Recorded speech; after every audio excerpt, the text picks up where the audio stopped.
Hello everyone, and welcome to another video with the NGM Network, news, geopolitics, and more. Today, I'm going to talk about something different than the usual topics I talk about. I usually talk about current or recent political events, but today I'm going to talk about an event that happened more than 80 years ago. Today, I'll be talking about the forgotten Ethiopian resistance movement called the Arbegnoch that fought against Fascist Italy after the fall of Addis Ababa and the supposed end of the Second Italo-Ethiopian War. But before I talk about the Arbegnoch and the Second Italo-Ethiopian War, I have to talk about the First Italo-Ethiopian War. But before I can even talk about the First Italo-Ethiopian War, I have to talk about why the First Italo-Ethiopian War started in the first place.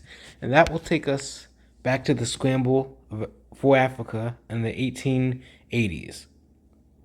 So, for the longest time before the 1880s, European powers found it difficult to fully colonize and fully expand territory into Africa.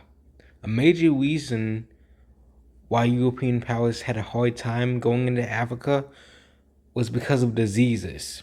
Malaria was a big disease that Europeans were afraid of because they had no resistance to it, unlike the native Africans. And gradually, as medical science advanced, they would be able to protect themselves from malaria, which greatly allowed them to expand their influence and power and go deeper into Africa. Now, in 1885, Otto von Bismarck, the Chancellor of Germany at the time, decided to start something called the Berlin Conference. Now, the Berlin Conference was a conference between all the major European powers that were going to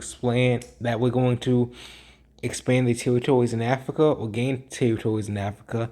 And the reason why this conference was done was because Bismarck did not want European powers squabbling over African territories. He wanted to make sure that all the European powers knew where their territory started and where their territory ended. He did not want a conflict to start over colonies in Africa. Now, eventually, Italy would gain territory in Africa as well. And this territory would be what is modern-day Eritrea, which borders Ethiopia to the north, and modern-day Somalia, which borders Ethiopia to the southeast. But an interesting thing to note about this is that Italy had much of modern-day Somalia, but to the north, Somaliland, that was a colony owned by the British. And today, we see this as well because Somaliland is technically its own country, independent from Somalia, but it's not recognized by any other nation. So I thought I'd just add that in there. And if you want me to make a video about the history of Somaliland, then just leave a like, leave a comment below. But anyways, eventually Italy and Ethiopia would sign a treaty. It was named the Treaty of Wuchale. Basically, the Italian version of the treaty said that Ethiopia must conduct business and foreign affairs through Italy. But the Amharic version, and Amharic is a language that Ethiopians use, it stated that Ethiopia could conduct its own business and it could conduct its own, foreign relations and trade. It just had to simply tell the Italians, not that it had to ask the Italians for permission. And so this discrepancy obviously caused the Ethiopians to worry about the treaty, and Menelik II, the Ethiopian emperor at the time, decided that he was not going to abide by the treaty anymore because obviously it was not a fair treaty.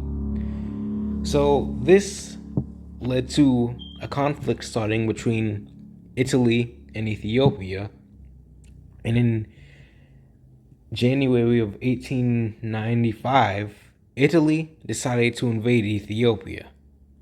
Now, the Italians thought they were going to experience a quick victory, that the Ethiopians were going to be outmatched by a Western army, and that they would you know be able to they thought they would be able to take over Ethiopia, with relative ease. However, what they did not anticipate was the Ethiopians having modern rifles and having a strategy that would outsmart the Italians. Eventually, the Battle of Ottawa would begin, and the Italians found themselves outnumbered in the battle 5-1. The Italians obviously did not expect this, and they were obliterated in a battle that had become a massive Ethiopian victory. In October of 1896, the war ended, and this left Italy humiliated on the world stage. Eventually, decades later, Benito Mussolini would rise to power in the early 1920s. Benito Mussolini had never forgotten the humiliating defeat Ethiopia gave Italy at the Battle of Ottawa. So, in the late 1920s and early 1930s, he began to stockpile weapons in Italian Eritrea and Italian Somalia. Planes, tanks, poison gas, and other modern deadly weapons of war were stockpiled in the Italian African colonies to prepare an invasion of Ethiopia. This did not go unnoticed by Ethiopian Emperor Haile Selassie, and Ethiopian Emperor Haile Selassie tried to notify other world powers of what Italy was doing in the colonies. However, most other powers did not want to interfere because of the massive casualties of World War I, and they did not want to potentially risk another Great War over territory, over protecting an African nation. And there was also the fact that at the time, Italy and Germany did not have the close relationship that they did during World War II. Britain and France, two of the powers that could have possibly intervened on Ethiopia's behalf in the conflict, wanted Italy as an ally against Germany if war would ever break out with Germany again. And at the time, Italy and Germany did not have great relations in 1935. With no allies and no one coming to help Ethiopia, Italy decided the invasion would begin on October 3rd, 1935. Although the Ethiopians resisted valiantly and bravely, they were outmatched by Italian planes, tanks, and poison gas, which they had no counter to. Eventually, in 1936, the Ethiopian capital, Addis Ababa, would fall, and the Ethiopian Emperor Haile Selassie would flee the country. However, that is not the end of the story. Many like to say the Second Italo-Ethiopian War ended in 1936 or in 1937. However, it never truly ended when you factor in the resistance movement of the Arbegnoch. Now, I won't be able to go over all the leaders of the Arbegnoch because the movement had many leaders, but I have 3 leaders of the resistance Arbegnoch movement I would like to go over today. The first leader is... Oh yeah, before I get to the leader, I'm going to show you the Arbegnoch flag. So this flag that you see right now is the Lion of Judah flag, which was the flag of Ethiopia at the time.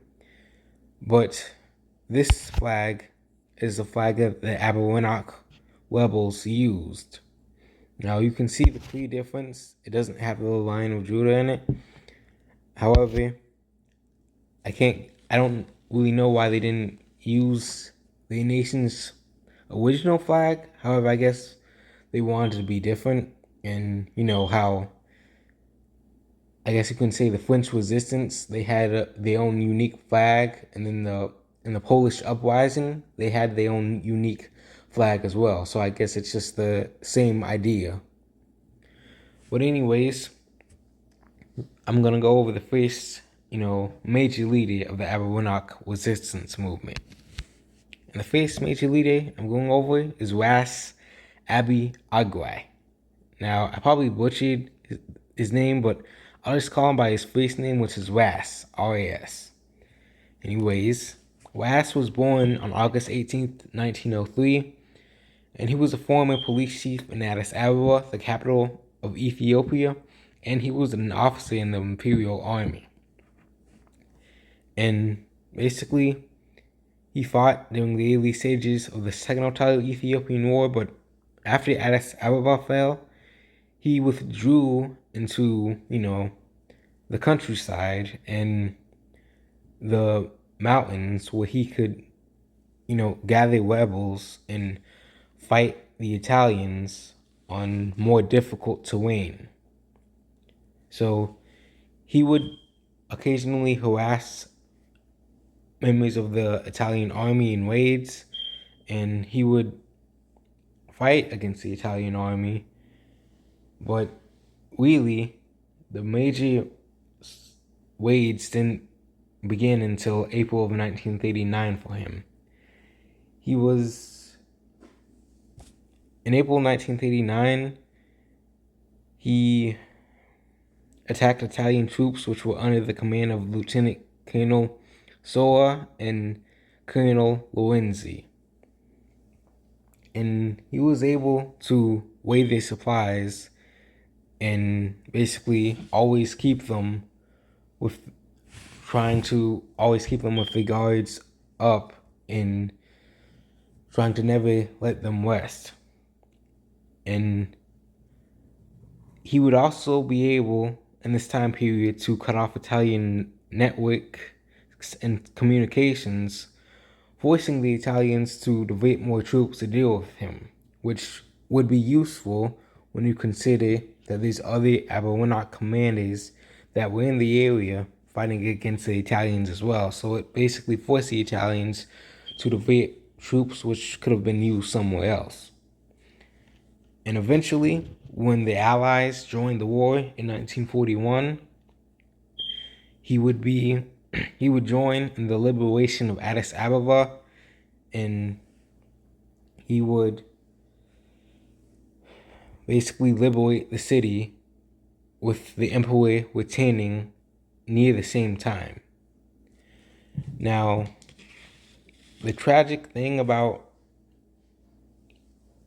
Ras was around 15 to 20 years later, in 1960, he tried to lead a coup against the Ethiopian emperor, and he ended up being executed. So, despite his resistance against the Italians and what he did, he had a tragic ending. But he still was brave in what he did, and he still led resistance against the Italians. The second commander of the Arbegnoch I want to talk about is, and his name is very difficult to pronounce, but it's Vitali Bele Zekele. I'll just call him his middle name, Bele, and that's Belay, Bele, because these names are not easy to pronounce. But anyways, Bele was born in 1912 in Gojan province, and he saw some early fighting in the Second Ethiopian War, but nothing major until 1937, which that was after Addis Ababa fell in 1936. But basically, He harassed Italian convoys, and he leveraged ambushes against the Italians. And according to one source, in between 1937 and 1941, he fought in over 23 engagements, including places like Debe, Wek, Lampchim, Meklan, Salam, and others. And I'm probably butchering those names, but yeah, Ethiopian, names are not easy to pronounce sometimes. But under him, Gojam was able to be liberated, and some parts of it were able to be placed under his control. And this made the Italians focus on holding the towns near Gojam and making sure that they didn't fall to the Ethiopian resistance. And because of this, they weren't able to focus on the Ethiopian countryside as much as they wanted to. So Bele was able to distract them and hold parts of the countryside while they were focused on holding the cities. And eventually, when Ethiopia was liberated in early 1941, Bele's forces joined with the Allies, and Bele was able to reportedly muster anywhere from 40,000 to 45,000 Patriots in a parade. And by Patriots, it's members of the Arbegnoch. And I probably should have said this earlier, but Arbegnoch in English means Patriots. So I'm probably just going to say Patriots from now on because that's just easier to say. And so whenever I say whenever I say Patriots, just know I'm talking about the Arbegnoch. Now, the third commander was the youngest, and he possibly might have been the most important one out of the three commanders I'm talking about today. Now, he was born in January 29th, 1920. So when the Italian invasion began in 1935, he was only 15 years old. Not even 18 yet, not even 17, 15 years old. So when the Italians started to overrun Ethiopia, he and his brother went into the jungle to fight against the Italians. They had a band of, resistance fighters with them, but Jagamakelo, he didn't even have a gun at the beginning of the invasion. However, gradually, he and his brother started raiding Italian convoys, and they started killing Italian soldiers. And we don't really have solid records of what he was doing in the mid to late 1930s, but we do know he was raiding Italians during that time. But one solid record we do have is that on December 2nd of 1940, in the Italian garrison at Addis Alum, Jagamakelo's forces killed 72 Italians and captured more than 2,000 rifles. And at this point, the Allies had not joined the war in East Africa yet. I think Italy was at war with Britain, but nothing major was actively happening in East Africa as far as the Allies coming into Ethiopia. So when Jagamakelo was able to kill those 72 Italians and capture 2,000 rifles, that was him and his resistance fighters doing that without the help of the Allies. And by 1941, his force had grown to around 3,000 to 3,500 Patriots in Western Shula, and he was able to join the final push in liberating his region. Now, I just wanted to show you a map of Ethiopia in 1930 1938 because it can get kind of difficult to understand what was actually happening on the ground when you don't have, a map showing you the exact lands. So I found this map online. I think it's from a history book, but the red dots in the Ethiopian lands, that's where Ethiopian patriots, or as you know, Arbegnoch members were able to operate.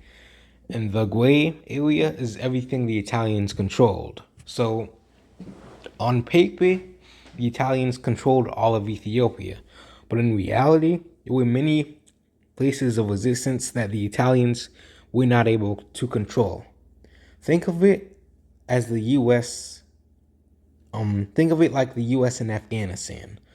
On paper, the U.S. controlled all of Afghanistan, and Afghanistan technically was its own sovereign country. However, in reality, the Taliban, as you know, controlled large parts of Afghanistan, even when the U.S. was in Afghanistan, and the Taliban still fought against the U.S., even though the Taliban was technically defeated in 2001. So what I'm trying to say here is that although many historians say the Second Ethiopian War ended in 1936 or 1937, that's not really all that true. Like, yes, the Ethiopian capital of Addis Ababa did fall in 1986, and the emperor did flee, but there were still resistance movements, and these resistance movements were able to hold land even with the Italians occupying their country. It would be like saying the war in Afghanistan ended in 2001 because the U.S. captured Kabul and beat the Taliban out of all the major cities, when in reality, we all know the war in Afghanistan was a 20-year war because the Taliban never really went away and they kept fighting against the Americans. And in the same way, the Ethiopian Arbegnoch and their leaders never stopped fighting against the Italians, and they kept up the fight against them until the country was eventually liberated by the Allies. Now, you can ask the question of, well, if World War II didn't happen, would the Arbegnoch still be able to liberate the country? And I think they would. I mean, it probably would have taken years and years to do so, but the Italians were actively struggling with the Arbegnoch even before the Allies joined the war, and there was resistance movements and fighters popping up seemingly everywhere in Ethiopia. Now, it probably would have taken the Arbegnoch decades to win against the Italians. Possibly they would win in the, early 1960s to the late 1970s at the longest, but the Arbegnoch would have eventually won if World War II hadn't happened and Italy still had control over East Africa. The Arbegnoch simply would have still won in the end because colonialism couldn't have lasted forever, and Portugal, a country that refused to give up its colonies, and Portugal wasn't a country directly affected by World War II, but in the end, it still had to give up its colonies because the resistance movements were just fighting too hard for Portugal to keep up with. And this is a picture of Arbegnoch fighters. They crossing the river, and as you can see, their flag, as I talked about earlier, it doesn't have a Lion of Judah in it. It's just the flag with the yellow, red, and green colors, but without the symbol. And it's because of these brave fighters that Ethiopia was able to keep its identity even in the waste of the Italian occupation. The Arbegnoch these patriots often get forgotten in history, and they often are overlooked or sometimes don't even get talked about when discussing the Second Italo-Ethiopian War. But I hope you guys were able to learn something new today. I hope you guys enjoyed this video. Don't forget to like the video, subscribe, and leave a comment if you can. Thank you for watching and have a wonderful day.